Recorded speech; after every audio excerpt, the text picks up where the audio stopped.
students. So today we have to start with Dalton's atomic theory. So John Dalton's atomic theory was the first complete attempt to describe all matters in terms of atoms and their properties.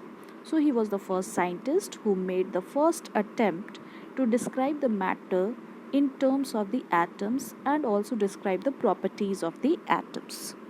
Dalton based his theory on the law of conservation of mass. You know what is law of conservation of mass? That matter can neither be created nor be destroyed. It can only change its form from one form to the other. And the law of constant composition. So in which we will see that whatever chemical reactions, all chemical reactions obey this law of conservation of mass.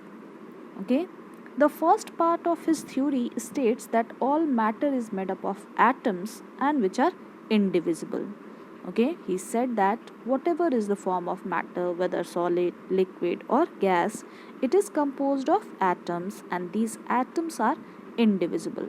Later on, by Bohr's atomic theory, this concept was changed because the atoms is composed of electron, proton and neutron. Now, what are the characteristic key features of Dalton's atomic theory? First, he said that elements are made up of tiny particles called atoms. Second key feature, he said that all atoms of a given element are identical. In the previous class also we have seen. Then atoms of a given element are different from those of the other element, that also we have seen in the previous class. Fourth fact, according to his theory, that atoms of one element will combine with the atoms of the other element and it will form compound. And in a given compound, it will always have the same relative numbers as types of atom. For example, hydrogen combines with oxygen, it gives water. Okay, so hydrogen in the form of molecule, that is H2 plus O2. So it gives H2O. This equation is not balanced. So to balance it, 2H2 plus O2 gives 2H2O. Don't get confused. I will discuss all these in detail.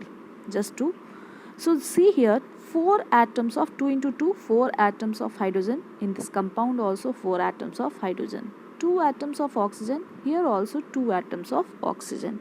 So according to his theory, a compound will always have the same relative number and the types of atom. Number of atom is same.